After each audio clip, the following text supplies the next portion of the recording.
안녕하세요. 정유한 목사입니다. 2월 8일 말씀 묵상 함께 하겠습니다. 마태복음 9장 14절에서 26절의 말씀입니다. 그때 요한의 제자들이 예수께 와서 물었다. 우리와 바리새파 사람은 자주 금식을 하는데 왜 선생님의 제자들은 금식을 하지 않습니까? 예수께서 그들에게 말씀하셨다. 혼인잔치에 손님들이 신랑이 자기들과 함께 있는 동안에 슬퍼할 수 있느냐? 그러나 신랑을 빼앗길 날이 올 터이니 그때에는 그들이 금식할 것이다. 생배 조각을 낡은 옷에다 대고 깁는 사람은 없다. 그렇게 하면 새로 된 조각이 그 옷을 당겨서 더욱더 크게 찢어진다. 새 포도주를 낡은 가죽 부대에 담는 사람은 없다. 그렇게 하면 가죽 부대가 터져서 포도주는 쏟아지고 가죽 부대는 못 쓰게 된다. 새 포도주는 새 가죽 부대에 담아야 둘 다 보존된다. 예수께서 이 말씀을 하실 때에 지도자 한 사람이 와서 예수께 무릎을 꿇고 말하였다. 내 딸이 방금 죽었습니다. 그러나 오셔서 그 아이에게 손을 얹어 주십시오. 그러면 살아날 것입니다. 예수께서 일어나서 그를 따라가셨고 제자들도 뒤따라갔다. 그런데 12해 동안 혈루증으로 앓는 여자가 뒤에서 예수께로 다가와서 예수의 웃솔에 손을 대었다. 그 여자는 속으로 말하기를 내가 그의 옷에 손을 대기만 해도 나을 텐데 했던 것이다. 예수께서 돌아서서 그 여자를 보시고 말씀하셨다. 기운을 내어라, 딸아. 내 믿음이 너를 구원하였다. 바로 그때 그 여자가 나았다. 예수께서 그 지도자의 집에 이르러서 피리를 부는 사람들과 떠드는 무리를 보시고 이렇게 말씀하셨다. 모두 물러가거라. 그 소녀는 죽은 것이 아니라 자고 있다. 그들은 예수를 비웃었다. 무리를 내보낸 다음에 예수께서 들어가셔서 그 소녀의 손을 잡으시니 그 소녀가 벌떡 일어났다. 이 소문이 그 온 땅에 퍼졌다. 아멘. 오늘 본문에서 우리는 예수님이 두 가지 상황 속에서 하신 이야기를 듣게 됩니다. 예수님은 지금 어디에 계십니까? 바로 세리와 죄인들과 함께 식사하는 자리에 계십니다. 이때 이 모습에 대해서 율법 바리새파 사람들이 공격을 하죠. 왜 예수님이 죄인들과 같이 식사를 하느냐고요.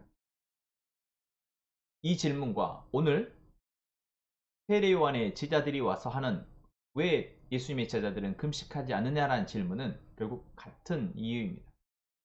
예수님의 모습에서 하나님의 경건함과 거룩함을 지키려 하는 율법을 지키려 하는 모습이 보이지 않기 때문이다라는 것이죠. 정말 하나님을 신실하게 믿는 자라면 하나님의 말씀을 행하는 자라면 죄인들과 같이 식사하지 않는다.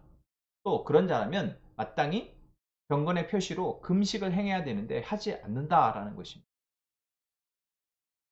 우리가 이 말씀을 보면서 지난번 예수님은 율법을 폐하러 오신 것이 아니라 율법을 완성하러 오셨다라는 말씀을 생각할 수 있습니다. 하나님이 율법을 이스라엘 백성들에게 가르치시고 그것을 지키라 명하신 것은 그들이 하나님을 기억하고 우리가 죄로 인해서 멸망할 수 없는 존재임을 기억해 하나님을 계속해서 신뢰하고 그분의 말씀을 통해서 삶을 살아가라 라는 것이었습니다. 그런데 그것이 되어지지 않았고 결국 그들은 뿔뿔이 흩어졌고 다시 간신히 이제 이스라엘로 모였는데 또 로마라는 강대국에 의해서 통치를 당하고 있는 상황입니다. 이러한 상황 속에서 이들은 그래도 율법을 열심히 지키는 것을 통해서 하나님의 은혜를, 하나님의 구원을 얻고자 하는 것입니다. 이러한 상황 속에서 예수님은 이들에게 진정한 구원이 어디에서 오는지를 말씀하시고 계십니다. 죄인들을 배척함을 통해서나 또는 율법에 열심을 내는 것을 통해서가 아니라 하나님의 뜻을 온전히 알고 그 뜻을 삶 가운데에서 행하는 것입니다. 지금 이 순간 하나님의 뜻은 어디에 있습니까? 바로 예수 그리스도와 함께 있습니다. 하나님의 뜻의 집약체가 바로 이 땅에 오신 하나님, 예수님이신 것입니다. 그런데 바리새파 사람들도 세례요한의 제자들조차 예수님의 존재를 그렇게 여기지 알아보지 못하고 있다라는 것. 이들에게 예수님은 말씀하십니다. 생배 조각을 낡은 옷에다 대고 깃는 사람은 없다. 또한 새 포도주를 낡은 가죽 부대에 담는 사람은 없다. 그러니까 은유적이고 비유적인 표현인데 이 표현을 통해서 예수님은 결국 하나님의 뜻이 자신을 통해서 이루어질 것이며 완성되어질 것이다 라는 것을 말씀하시죠. 그래서 옛 부대, 그러니까 낡은 부대라고 말할 수 있는 율법을 통해서 구원을 얻거나 율법을 통해서 의로워지고자 하는 것은 잘못됐다라는 것을 말씀하십니다. 2000년 전에 이 바리새파 사람들의 모습 속에서 우리는 우리의 모습을 볼 수 있습니다. 지금 시대는 빠르게 변하고 있고 우리가 하나님을 알아가면서 이제 우리 안에 이것이 하나님을 기쁘게 하시는 것이고 이것이 우리 안에 하나님의 의로움을 드러내는 것이고 이것이 하나님의 교회, 하나님의 백성으로서의 온당한 모습이다 라고 생각하는 것들이 있습니다. 그것이 어쩌면 교회를 지탱하게 해주고 그것이 교회를 확장시켜 가는 역할 또한 했을 것입니다. 그런데 우리는 하나님이 우리와 항상 함께 하시며 이 시대의 변화 속에서도 그리고 한 사람의 희노애 애락 가운데에서도 한 사람의 인생의 순간 가운데서도 하나님은 그 상황에 집중하시고 그 상황 가운데 하나님의 뜻을 들려주시고 또한 그 하나님의 뜻을 통해서 우리가 하나님을 발견하고 삶을 살아내기를 바라신다라는 것입니다. 그것을 무엇을 통해서 하십니까? 예수 그리스도, 우리와 함께 하시는 예수님을 통해서 하시는 것입니다. 그러니까 2000년 전에 예수님이 유대 땅에 오셔서 그 일을 하셨던 것이나 지금 2000년 후 지금 우리의 삶 가운데 함께 하시며 예수님이 하나님의 뜻을 우리에게 드러내시는 것이나 다르지 않다라는 것이죠. 그렇다면 우리는 우리 가운데 함께 하시며 우리의 삶을 주장하시는 예수님, 하나님의 뜻의 집약체이신 구원의 집약체이신 예수님을 따르고 있습니까? 보고 있습니다. 다른 표현을 하자면 우리는 온전히 예수님을 바라보고 예수님을 믿고 있냐라는 것입니다. 그 믿음을 통해서 우리의 삶을 살아내고 있느냐라는 것입니다. 어쩌면 반복해서 묻고 있는 질문인 것 같지만 이것이 오늘 우리에게 마땅히 던져져야 할 질문입니다. 오늘 우리가 살아갈 삶의 모습 속에서 우리는 예수님을 발견하고 있느냐? 그분을 신뢰하고 그분을 따르고 있느냐? 여러분 오늘 말씀 우리에게 던지는 중요한 이 질문 묵상하고 우리에게 말씀하시는 하나님의 음성을 통해 우리의 삶을 도망가보는 그래서 마땅히 주의 빛으로 그 걸음을 나아가는 저희가 되기를 원합니다.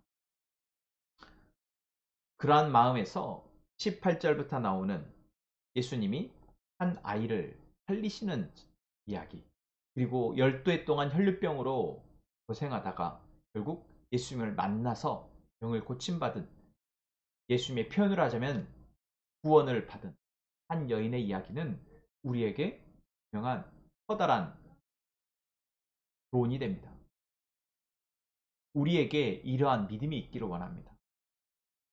유대계의 지도자였던 한 아이의 아버지가 자신의 딸이 죽은 것을 보고 예수님께 나와서 예수님이 오셔서 손을 얹으시면 할 거라고 말하는 그 마음, 그 믿음. 여러분 우리에게 있는 믿음이기를 원합니다. 우리에게 있는 마음이기를 원합니다. 지금 우리가 안 되겠다고 어쩔 수 없다고 생각하는 절망적인 상황이 있다면 여러분 이 한 아이의 아버지의 마음에서 이 12해 동안 혈루증으로 고생하며 지푸라기를 잡는 심정에서 예수님의 옷자락을 잡았던 이 여인의 믿음에서 우리의 믿음을 볼 수 있기를 원합니다.